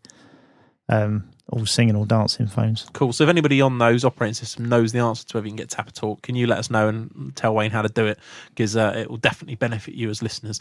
So yeah, that's really what I've been doing this week, and obviously editing podcasts. There's been quite a bit of extra content we've been recording in the background. Some of it we've released this week, which we'll talk about in a sec. But overall, that's really what I've been doing that, plugging away on the Empire. I'm looking forward to. I'm doing this weekend. I was going to be going to Call to War, but due to the issues they've had with Maelstrom Games collapsing and a few other different bits and pieces, I've really thought I'm just not going to risk going, and I'm going to tournament travel buddy Russ Veal's house with a few others to have a weekend of sort of gaming, doing ETC practice, and just generally having some games of Warhammer. So looking forward to that. It means I don't only have to be away Friday, Saturday as well, so I don't have to be away 3 days and cheap, whatever else. So I'm really looking forward to that, because I've been ill last week, and sort of with the South Coast GT we ran and everything else, I haven't really had a chance to get any games in. I've had to keep knocking things back to either do podcasting or being ill. So that was good actually when we went to Russ's last time, because you just play, you literally finish a game, you just start another game straight away if you wanted to, or have a break. So have a chill and watch and have a laugh. Because you had a barbecue and all that, didn't he? I did the barbecue, didn't I, for it? Well, he's done the same thing. He's just I don't know if it's barbecue this time, but he's put his marquee back out. Basically, in Russ's house, he's got quite a big house, and he lives on his own, so he sort of kits it out for us all. And he puts like a gazebo-y type thing on the back of his house, so you walk out and there's an extra 2 gaming tables out there. So really cool. Yeah, it's a good setup, isn't it? Yeah, so looking forward to that. It's nice and chilled. It's always good because you don't have a lot of opportunity to get together as gamers. Even in a club environment, you don't always have this, where you can just mill around all weekend. You can play, you can just chat, you can just live Warhammer for a couple of days, and in a constructive manner. Because in a tournament, you're obviously trying to beat the other people, aren't you? Quite heavily. But when you're trying to do this and you're trying to practice, and lots of people got their armies laying around, so you can have a game with someone else's army if you want. It's just quite a nice way to play Warhammer, really. I know there's probably that, and for people like me that are, and like you, Wayne, I suppose, and you got jobs and things as well, so you probably know what it's like. Just trying to get a weekend to go and lose yourself in Warhammer is quite, other than a tournament, is not always easy to come by. So kind of reminds me how you start the hobby, where you sort of go, just go around to his house, and you go, when you're sort of 14, 15, 16, and you spend the whole day round there just sort of playing game after game and changing things around, and books as scenery. Getting back into Lego buildings. What it's we won't be quite on that level. I mean, Russ is well kitted out, so we'll have some good stuff, I'm sure. But we're taking all our armies up and do some ETC, I think. And just have some games. I'm interested to play against the new Demons are going to be there out in force. I know the Warriors will certainly be there because Russ is playing them. I'll be taking Empire with me. So it'd be good to get some games in. So I'm really looking forward to that, actually. So I'll have something to talk about game-wise probably on the next show or two, especially with the new races. So that's really been my week. I don't think I've got much else to say. What about you, Wayne? Anything else you want to chat about that you've been up to this week? Definitely not on my week, because I don't think I could fit anymore in. No, well, we're approaching end of show time now anyway. But I've got a game tomorrow night, though. Yeah? Yeah, I've got to do some cracking out my unusual Skaven build. Good. And did you say you're going to be trying to play more as well? Yes, I've got 2 games this week. I'm going to try and get 2 games in next week. And the aim is to just keep, literally just take not the focus off painting, but because with the Skaven, obviously, I've got loads of it's done. There's a few more bits I want to add, but I just want to start getting a load of games in, because I want to be, by the time I go to the next tournament, whenever that is, I want my playing standard to be a lot higher than it is now. Good. To be fair, it can't be much lower. So, we were reminded. Anything's good. I should say, I was reminded today on the Warhammer forum, the Weymouth War UK tournament from back in the heyday was one of the best tournaments going. Just for feel and venue, and it was always sunny. Everything else is always good when it's always sunny. Yeah. And you're the reigning champion. I know they had a couple of little tin pot versions where it was like 10 people, but you are technically the full 2-dayer. You are the reigning champion. See, back in the day when I used to be somebody. Yeah, and it was all the best players at the time there, and you beat them all, didn't you? You ruined some hobbies. No, I think I avoided all of them. Well, don't matter. They were there, mate. They were under you in the rankings. That's all that matters. Yeah, I got a trophy. That's all that matters. So there you go. There you go. That's what you need to get back to, mate. And then turn up at the Pompey Pillage. Maybe. I did have a good draw that tournament. I must admit, the 5 games I had, I got away with it a bit. Yeah, Pompey Pillage, I think it's the last weekend of August or something. There you go. I don't know. Yeah. That's only around the corner. I'm not sure if I'll be at that one, but I might pop in anyway. I'm going to be at that one because I'm doing the announcements for it. Cool. Just to help out. Obviously that's the only participation I've got in it. Because I'll be playing. So Good. Okay, and anything else from you, Si, while you're here? No. You've got the biggest soapbox in the Warhammer world to stand on. Anything you want to say? You're king of the high elves. you're a Phoenix. I'm scorer. definitely not king of the high elves. Well, you can say anything on here and people believe it. It's fine. It's on the internet. It must be true. Exactly, it must be true. Simon, award-winning High Elf General. He won a trophy once, twice. No, but Yeah, many moons ago. Wasn't it? Actually, it was only last South Coast GT one that you won Best High Elf. Was it last one? Not this one, just gone. The one before. Yeah, I think so. Yeah. It might have been the one before. I'm not sure now. Yeah, actually, time merges. But you definitely won one, didn't you? I did manage to sneak one after getting to 20-0 ogres. Oh yeah, didn't you Didn't you have a mind razor bus or something? I did. I had the Mind Razor bus, and I think it was Gary Denisov. I just pipped at the very last minute, and I think it was a bit gutting for him since he actually beat me when we played in the tournament. Always a winner. Excellent. Okay, well, cheers for joining us, Si, and I'm definitely going to get you back in to talk about your high elf experiences over the next couple of weeks. So I should say, a point to our sponsors, oddgames.co.uk. Make sure you get on there. Remember, for your May code, you want to use YoYoYoMay. No capitals in that. Spend £60 or more and get an extra 5% off your purchases. So for GW, that's 20%. You've got the Saucy section. Now, I know we plug this a lot, but we are really putting some time into this at the moment. The Saucy section is a special section of our forum. It's half price at the minute for the year. It's only £9, which, considering the hours of content that's on there, is an absolute bargain if we do say so ourselves. You've got the entire backlog of all our shows we've ever done on there, and that includes all the army book reviews. There's a separate thread that shows the army book reviews that are current, but obviously there's still some hobby information on those other ones that aren't. You've got those, and just we started to break it up into little bits. So if you want to know go to a specific chat about just this race, you just want to know about Tomb Kings or whichever, we've started to segregate those out, so you should just better go to those and download those. We're adding those all the time. So, for instance, at the moment, we've got an Empire show that's just chatting about Dan Thomas, who was guesting on the show at the time, about his experiences in tournaments and with the Empire and how he's tweaked his list and things. We've got a show with a Swedish guy, all about how the Swedish scene is, what the tournaments are like, whether people put emphasis on painted armies, soft scores, all the rest of it. That was an interesting show, wasn't it, Wayne? Yeah, it was good. It was good talking to him. We've got so the archives up. We've got a show with they did with the Point Hammered Boys, which if you're going to listen to any show, I think that's the one to They were good fun, weren't they? That's the one to listen to. Fun. There's a particular moment in it which I'm really looking forward to. I actually chuckled when I re-listened to it back because I was so worried when we were recording. I was so annoyed with the buzz that was on the system that I was only half listening to the conversation. So when I listened to it back, it was like listening to it for the first time. Is that the Monty moment? And there is a bit, where you discuss about how Warhammer applies to World War II or could have applied to World War II. But I'm not going to ruin it because it's in there, but definitely worth doing that. And then we've got a couple more shows we're going to have. Simon's going to come on and talk to us about High Elves and stuff in a few weeks' time. Russville, Tournament Travel Buddy Russville is due on to talk to us about Warriors. Now, he's been doing the rounds on the Warriors because all the podcasters have been grabbing him, but we're not doing gaming with him, we're doing hobby. He's got a new project on the go and we want to talk about the techniques he's going to use and how he sees that. I mean, he had a very good Warriors army and he's looking to sort of upgrade it with a new one effectively. And I've seen some of the pics and it's going to be good. There's going to be his blog up there. You got Dan's Den, which is my random spiel. It's nothing amazing to be seen, but if you're interested, that's there as well. And just links to some guides, magnetizing your army, all that kind of stuff. Anyway, bargain, £9, that's what you want. We're trying at the minute to release a show every time a show comes out, so there's always an additional one. Quite often I'll probably time it to plug the gap on the week that we don't release one, if that makes sense. So yeah, if you're keen on listening about Warhammer, that's it, they're all there, and more targeted. So if you don't want to listen, you don't have to. So that, remember, if you do sign up for the Saucy, please include your username. I can't remember how many times this week I have spent emailing people saying please send me your username and then I can activate your account. There's a space in the PayPal box for you to put some comments. Make sure you put your username for the forum. The same thing if you are signing up to our forum. Due to the levels of spam, we're on a activation thing, so sign up and then send me an email saying, look, this is my username, can you activate me? And I shall do it. I normally do a sweep every morning to make sure that's there. And that's it, really. Follow us on Twitter, Dan at Heelanhammer.com, Wayne at Heelanhammer.com. Si, you're on Twitter, you are? Simon J. Hyatt. Excellent. Usual stuff. iTunes reviews. Give us some reviews if you're interested and you like our show. And please tell your mates. That's the biggest one. We want to get our listener base back up where it was. And it's going very well, but every extra listener is good for us. So yeah, spread the word, really.